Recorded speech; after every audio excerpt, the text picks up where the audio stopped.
He's been a frequent guest on ESPN, MSNBC, and Democracy Now! This morning, he can add BronxNet TV to his long list. So delighted to be joined this morning by the nation's sports editor, Dave Zirin. Dave, good morning. God, it's great to be here. Just getting my Zoom situated. That's kind of, very 2021. It is. Gotta have Zoom etiquette, man. It would be great, of course, to have you as a regular here on BronxNet. I've always been a big fan. You are the author of 10 books on politics and sports, a critically acclaimed journalist, and your latest book, The Kaepernick Effect, Taking a Knee, Changing the World, is out this week. It takes a closer look at those that took that step to kneel during the anthem, during obviously very tumultuous times that we have going on. And, it ranges from teenagers to college kids to pros, why they did it, how it affected their lives. How does your book allow those influenced by Colin Kaepernick to explain to America why this country wasn't ready for the former NFL quarterback who took a knee against injustice? Well, I just opened up the book to them, pretty much. Like, I wanted the book very much to center them, not me. This isn't about my analysis of what happened to Colin Kaepernick or my analysis of why it's so important. Hopefully that's self-evident. This is about something that I felt, the whole motivation for the book is about something that I felt like was getting memory hold a little bit, getting forgotten. And that's the hundreds, if not thousands, of young athletes who took a knee after seeing Colin Kaepernick do it. And I felt like that was something that wasn't being discussed. And so I started wanting to do this book really at the start of the pandemic because I just thought it would be like a nice, modest contribution to the last 5 years of sports history, because I didn't see anybody writing about it cumulatively. You'd see like a one-off article in the AP or the local paper about this school or that, but not something that tried to look at it in its totality. But then the whole point of the book, the whole mission of the book changed when George Floyd was murdered. And you had the largest protests in the history of the United States that summer of 2020. And so the book then became something a little different. It was about how the playing field became a staging ground for protests that led us to those demonstrations. Many roads led to those demonstrations in 2020, but one of those roads runs through the playing fields of the United States. And that's what I felt wasn't being talked about. Yeah, I've said many times before on this show that our country is not as progressive as it makes itself out to be. I think this conversation about Kaepernick illustrates how far we are from where we would want to be as a nation. Was that your intention with this book? Well, yeah. So part of the intention of the book in that regard is to make clear to folks that what makes the anthem space so important and also so volatile is that it's not just about people saying, oh, I'm against police brutality. It's about people saying that there is a gap between what this country says it stands for and the lived experiences of Black and brown people in the United States. And that gap needs to be confronted. And you address the history of taking a knee in your new book. What did you find in your research there? Was there anything that surprised you?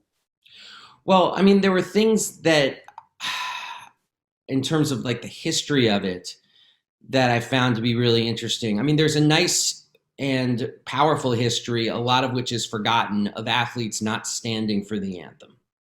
But the knee during the anthem as a symbol of protest, that was Kaepernick's, not his sole creation, because he came up with it in conversation with another player former player named Nate Boyer, who was also in the armed forces. And that story is very interesting because the reason why Colin started taking a knee after first sitting for the anthem was precisely because he thought it would be less controversial and show respect to the ritual of the Star-Spangled Banner while also expressing his dissent. Now, that was, suffice it to say, a bit of a miscalculation. As soon as he took that knee, it became iconic, it became polarizing, it became the subject of years of debate. And I wanted that to be seen so clearly in the book, the power of that moment, because what it offered the young people who are the focus of the book, who are the center of the book, what it offered them was a language and a method by which they could protest too. Like, oh, you're upset about police brutality in your community? You can take a knee during the anthem as an athlete and start a discussion. That was something new. And that's what the book is really about. In fact, most of the people I talked to, I asked them, and I interviewed tons of people for this book. And most of the people I talked to, I asked them, what was your motivation for doing it? Of course, I asked that. And they were far more likely to speak about instances of police violence in their lives, their community, or speak about Trayvon Martin than they were to speak about Colin Kaepernick.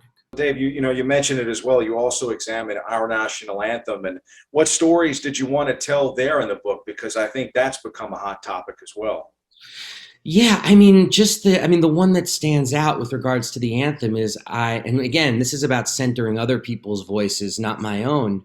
A nice history of the national anthem was given by the football coach to me at Garfield High School. In our interview, a guy named Coach Joey Thomas, he's no longer at Garfield. He was forced out after his tires were slashed, after his players on the football team all took a knee during the anthem. He got death threats, all kinds of stuff that really exposed Seattle. I mean, it goes to what you were saying, like it exposed Seattle as not being the liberal bastion that it sometimes is painted as.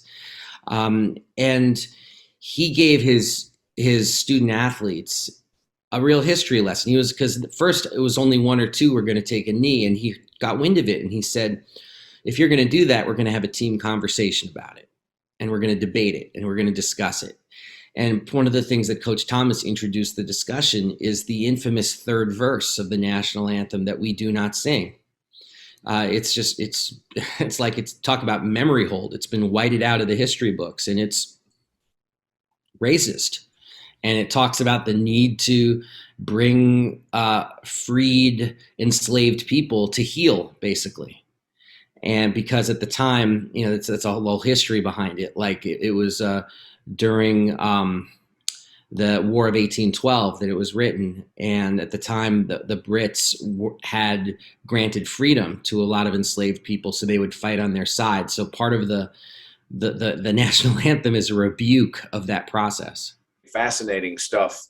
I mean, there are many stories of pro athletes in the book that have had similar experiences to Kaepernick that protested at the time, among them Michael Bennett and Eric Reed. What was the scope of the backlash that each of these protesters faced?